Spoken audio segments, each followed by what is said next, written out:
सडाफुटिंग माणूस आहे, 50 कोटी कुठून आणावे, कदाचित मी रणजितसिंह नाईक निंबाळकरांकडूनच मला उसने किंवा व्याजवारी घ्यावे लागतील, जसे ते व्याजाने इतरांना देऊ शकतील, तर मीही त्यांच्याकडून व्याजाने घेईल आणि त्यांना देईल, तो काही मुद्दा नाही।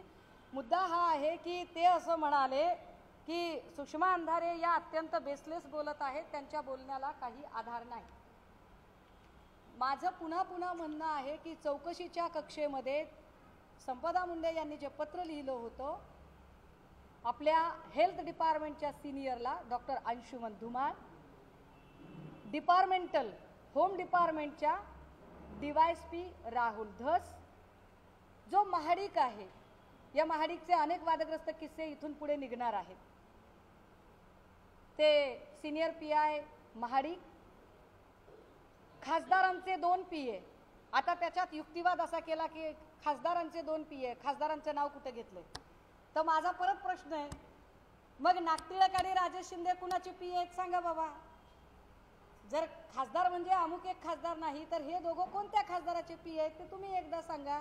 आणि खालचे 2 लोक जे तिला तिच्या गावावरून आणि तिच्या आडनावावरून तिच्या जात समूहावरून तिला टॉर्चर करत होते ते API जायपात्रे आणि PSI पाटील, अशा लोकांना चौकशीच्या कक्षेत आणावं हा माझा कालही शब्द होता, आजही आहे, मी शब्द फिरवलेला नाही।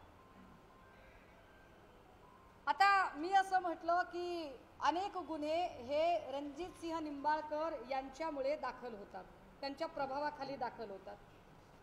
आता त्यांच्या प्रभावाखाली दाखल होतात म्हटल्यावर त्यांनी लगेचच मानहानी वगैरे सुरू केलं। काल मी हा फोटो दाखवला होता आणि या मुलीला मी हजरही केलं होतं। या मुलीला मी हजर केलं, खरं तर या जुळ्या बहिणी आहेत, एक वर्षा आणि दुसरी हर्षा, आणि दोघींनी आत्महत्येचा प्रयत्न केला होता। या दोघींनी जो काही आत्महत्येचा प्रयत्न केला त्यांनी एक सुसाइडल नोट लिहिली होती, ती सुसाइडल नोट जरा मी इथं वाचली पाहिजे। रणजितसिंह नाईक निंबाळकरांचा संबंध येतो का नाही मी हे आपल्यालाही देणार आहे सॉफ्ट कॉपी। याच्यात तिने त्यावेळेला काय लिहिलेलं आहे लक्षात घ्या, हे महिला आयोगाला दिलेलं आहे बरं का, मी येणार आहे त्याच्यावर। पप्पा तुमची खूप आठवण येते, मागच्या आठवड्यात सिव्हिल हॉस्पिटल तुमची अवस्था पाहिली, डोळ्यासमोरून जात नाही, तुमच्यासारख्या खंबीर माणसाच्या डोळ्यात घटकोघटकी पाणी बघून आम्हाला हातबल झाल्यासारखं वाटतंय। मम्मी आणि आपल्या घरातले तुम्हाला बाहेर काढण्यासाठी रात्रंदिवस पळतायत। या महिन्यात तुम्ही काही दिवस मम्मी सोबत राहिलो, त्यामुळे ती ज्या परिस्थितीतून जात आहे ते तुम्हाला कसं सांगू हे कळत नाही। संतोष काकांनी तुमच्यावर केस टाकली, संतोष काकांनी नाईक निंबाळकरांचे कार्यकर्ते, संतोष काकांनी तुमच्यावर केस टाकली, तेव्हा आम्ही दत्तू काकांकडे गेलो व तुम्ही असं चुकीचं का करताय, असं नका करू, आम्हाला पप्पांशिवाय कुणाचा आधार नाही असं म्हणून केस माघारी घेण्याची विनंती केली। त्यावेळी ते आम्हा दोघींना म्हणाले, काय म्हणाले ते, बाळ मी काही करू शकत नाही, आमच्यावर खासदार रणजितदादांचा खूप दबाव आहे।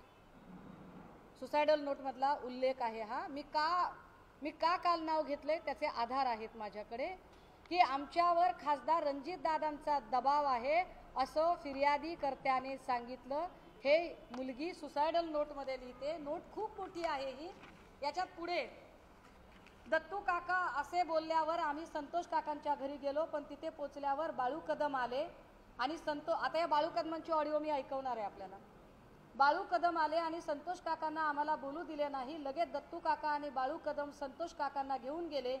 तिथून आम्ही घरी आलो, संतोष काकांना घेऊन गेलेला बाळू कदम म्हणजे ज्याने आधी तुमच्यावर केस केली होती तोच तो। हे लक्षात आल्यानंतर तुम्हाला खोट्या केसेसमध्ये अडकवण्याचा कट रचला जातोय हे आम्हाला समजायला लागले। पुन्हा एकदा खासदार रणजितदादा व तुमची चांगली मैत्री होती। मी हे 4 पानी पत्र वाचून आपला वेळ घेणार नाही, पण याच्यात रणजित निंबाळकर यांचा किती वेळा उल्लेख आला हे पत्र सॉफ्ट कॉपीने आपल्याला कळेल, आपण ते नंतर आपापल्या माध्यमांवर दाखवावं। आता या सुसाइडल नोटमध्ये जे त्या मुलीने लिहिले त्या मुलीचा फोटो मी आपल्याला दाखवला।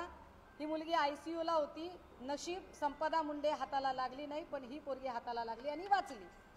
आता या मुलीने सुसाइडल नोट करताना एक पत्र आयोगाला लिहिलं, मला कमाल वाटते।